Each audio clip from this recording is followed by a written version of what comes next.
In-depth movie highlights here again. Tapping in with another one. Make sure to leave a like and sub. The movie highlights don't stop. In a football stadium, a match between two arch rivals has begun. The spectators are enjoying every second of it and cheering for their respective teams. However, one particular man seems to be scared.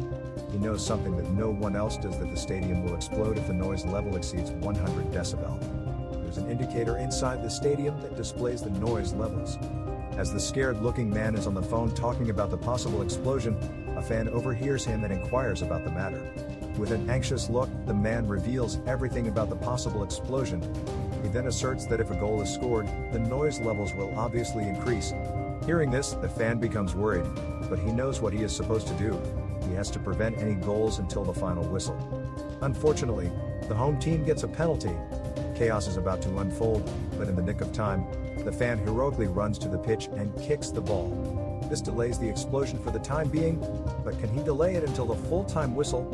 Following this, the movie goes into a flashback. In the depths of the ocean, east of Hiroshima, a Korean submarine named Halla is passing through.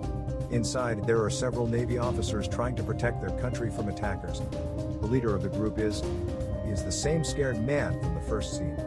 Unfortunately, one day, they come under heavy fire as an enemy submarine starts bombarding with missiles. Kang calms his crew down and tries his best to guide them towards safety, but is unsuccessful. At the end, Halla crashes at the bottom of the ocean. The scene then fast-forwards by a year, and Kang, who is still alive, has started living a normal life. He has retired from his duties and spends most of his time with his wife, Yoo-jung, and daughter, Sol. One day, as he is heading to a press meet, suddenly, he receives a call from an unknown number. The person on the other end explains that explosives have been planted at an amusement park, and also at a major's house. He then asks Kang to select a location among the two, but as expected, the latter hangs up. Following this, Kang attends the press meet where he is asked about the submarine disaster that killed many crew members. One of the reporters even asks Kang if he did anything to help the situation at all. However, he does not answer any of them and remains silent. Next, the major receives a parcel at his home, and on opening, he finds a bomb inside. At the same time, another bomb is found at the amusement park as mentioned by the anonymous caller. Sadly, before the major can react, the bomb explodes, leaving his whole family injured. In the next scene, Kang's wife, Yoo-jung, receives a call informing her to arrive at the amusement park as soon as possible. Right then, the bomber calls Kang and orders him to install an app on his phone. He explains that the app will block all other calls and messages apart from his. Kang obviously thinks the entire thing is BS, and refuses to comply, but when the caller threatens to detonate the next bomb, he hurriedly installs the app. And as soon as he does so, he receives the next location, which is going to be bombed. To Kang's horror, it is the city's largest football stadium, Asiatic Main Arena. Before hanging up, the bomber warns Kang against informing the police and gives him 60 minutes to save the people in the stadium. Kang wastes no time and rushes to the Asiatic Main Arena where a club football match is being held. He goes inside the stadium and immediately starts panicking after noticing the sheer number of spectators there. Moreover, finding a tiny bomb inside the time frame is also virtually impossible. Just then, the bomber calls Kang and gives him some instructions. Firstly, the bomb works on sound. If the noise inside the stadium reaches 100 decibels, it will get activated. The bomber also reveals that the bomb is inside the VIP sitting area. In the meantime, a news reporter, O'Day, hears Kang talking to the bomber. He recognizes him as the captain of the doomed Halla submarine and inquires if everything is fine. Kang simply mentions that a bomb is going to explode if they make too much noise, before walking away. Hearing this, O'Day becomes terrified and he starts brainstorming ideas on how to control the crowd. When nothing comes up, he covers his mouth and rushes to the field in an attempt to distract everyone. The plan works for a while and the crowd becomes silent, but soon, he is taken away and the match resumes. Meanwhile, Kang is still on his way to the VIP sitting area, which is exactly on the opposite side of the stadium. Unfortunately, at the same time, the match goes to penalties and a player scores a goal. This prompts the crowd to go wild and the sound level easily crosses 100 decibels, hence activating the bomb. Soon after, an anxious Kang reaches the location and starts searching the room haphazardly. Luckily, he finds the bomb inside an aquarium and takes it out. He then asks everyone in the VIP area to evacuate. All the people comply, and they rush to safety. However, one kid is left behind with only 5 seconds on the bomb timer. Kang, who is already out, sees this and rushes to save the kid. He covers her body with his, and at the same time, the bomb explodes. Fortunately, both of them survive, and as Kang walks out of the room, holding the little kid, everyone claps for him with respect. Later, as Kang is leaving the stadium, he again receives a call from the bomber, who reveals his next target. It turns out to be a local swimming pool resort, which is always sprawling with people. The timer also starts, which is exactly 60 minutes. Since the resort is very far, Kang asks the reporter, O'Day, to lend his car for the day. The latter obliges, but only on the condition that he can join. Kang doesn't want to endanger anyone, but since he doesn't have much time, he agrees. On the other hand, as Seoul is returning home alone, she gets kidnapped. Meanwhile, Kang showcases his impeccable driving skills and manages to reach the resort in a matter of minutes. But in the process, he breaks every traffic rule imaginable. Right then, Kang receives a call from the bomber, and this time, he also receives a picture. It is of his daughter, Seoul, who has been tied and placed inside a black car. The picture devastates Kang, but he quickly regroups and focuses on the task at hand. He then proceeds to the swimming pool, but not before ordering O'Day to search for the black car. Shortly after, Kang starts looking for the bomb around the area. He suspects that it is inside the water like the last time, and surprisingly, he is correct.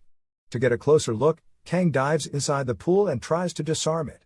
Elsewhere, at the amusement park, his wife, Yoo-jung, has arrived at the scene donning a bomb suit on. It turns out that she is one of the best bomb diffusers in the city, and that's why she has been called upon. Unfortunately, while she is trying to concentrate, a couple living in the nearby apartment makes a loud noise. This activates the bomb and the clock starts ticking. At this instance, we are shown the scenes of two places, the swimming pool and the amusement park, where the husband and wife are trying to defuse the bombs. The situation is tense in both the places, and at the end, they decide to shield the bomb with their own bodies, hoping that it can save people. However, when the timer runs out, nothing happens. Officers at the amusement park assume that it is a prank, but right then, Kang receives a call that is connected to the timer near his wife. Now, both of them can hear each other. Yoo-jung can also see a picture of her kidnapped daughter inside the timer. Then, the bomber speaks up and reveals that a large explosive is set under the ground where Yoo-jung is standing. She can run, but if she does so, little Seoul will be killed. Kang, who is hearing everything, begs his wife to run away, but she doesn't move an inch. A short while later, a large explosion occurs, which tosses her a few meters away. At the parking lot, O'Day discovers the black car he was looking for and somehow opens the door. But as soon as he does so, a small explosion occurs, causing him minor injuries. Kang also arrives at the scene but doesn't find any signs of his daughter inside the car. In the following scene, we are finally shown the mastermind behind all the terror attacks. He is Tae-sung, ex-Navy, who was a part of the Hala submarine when it came under attack. His brother was also in the submarine, but he passed away on that fateful day. Now, Tae-sung is doing all this to take revenge on the government and Kang for their arbitrary decisions. Elsewhere, the city's section chief officer, Young-han, is informed about the explosion at the amusement park. He is also told that the bomb diffuser, Yoo-jung, is still alive, which makes her an obvious target for the bomber. Hence, Young-han asks his driver to take him to the hospital immediately. But before they can reach, Tae-sung enters Jang Yu's medical room and kills her security guard. On the other hand, Kang and O'Day go to meet an ex-Navy officer and inquire about Tae-sung's whereabouts. The latter gives them an address and so the search begins. After a while, Kang enters the perpetrator's house, where he finds a lot of materials scattered around. These are the same materials that are used to make the bombs. Right then, Kang receives a call from Tae-sung, who holds him responsible for the death of his other co-officers. Kang tries his best to justify himself, but Tae-sung does not listen and suggests he meet him at the Mist Hotel.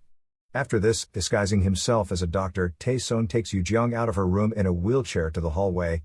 In the meantime, Young-han also arrives there but fails to recognize the perpetrator. He instead goes straight to Yoo-jung's room and finds her guard lying dead on the floor. Alarmed, he orders his driver to scan the whole area for Tae-sung. The latter does find him, and initiates a fight.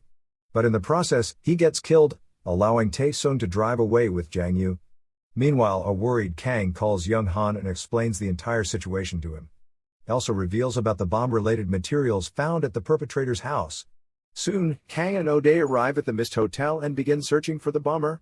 But instead they find little Seoul sleeping on a couch wearing a jacket covered with explosives.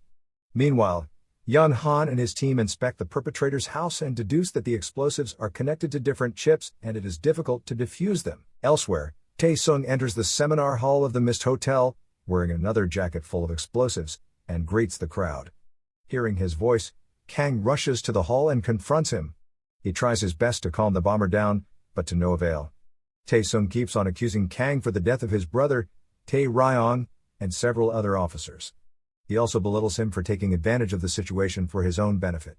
Following this, we are taken into a flashback. It has been 11 days since Hala has been stuck at the bottom of the ocean. Tae Ryong can be seen talking to his brother and mentioning that he has full faith in Captain Kang and his ability to save them. Right then, Kang receives a telegram message from the headquarters, stating that it will take around 15 days for help to arrive. With only 19% oxygen left in the submarine, the Navy officers start to panic.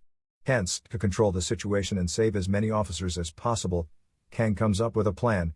He cuts a string into different lengths and informs the officers that whoever gets the longer length of the string will survive and the others will have to sacrifice themselves. One by one, the officers start pulling the strings from Kang's hand and let fate decide their survival. Tae-sung gets a longer string while his brother, Tae Ryong, pulls a shorter one. Devastated, Tae-sung tries to protest against the captain, but he is pushed away. Then, right before his eyes, Tae Ryong and the others who got shorter strings are forced to leave the place. Back to the present, Tae-sung tells Kang that his wife is trapped inside a car parked outside the hotel. Now, he only has 3 minutes to save both his daughter and wife. He also mentions that Kang needs to take the jacket he is wearing near both to disable the timers. With the clock ticking by, Tae-sung makes the situation even more difficult by attacking Kang. The two go back and forth for a while, but in the end, Young Han arrives and shoots Tae-sung dead. Following this, with only about 90 seconds left, Kang jumps from the top floor of the Mist Hotel and manages to reach his wife. He then defuses the bomb in the nick of time and saves her. But by this time, only 23 seconds are left on the timer. So, without caring about anything else, he drives the car inside the building and finally reaches his daughter. He then gets out of the car and defuses the bomb, right before it explodes. In the last scene, Kang accepts his mistake and takes responsibility for the dead officers in front of the media. He mentions that the incident happened because of his silly decisions and that he should have acted more wisely. The movie ends with Kang visiting the tombstones of the deceased soldiers and giving them his final tribute. Don't forget to like and sub. We got more heat.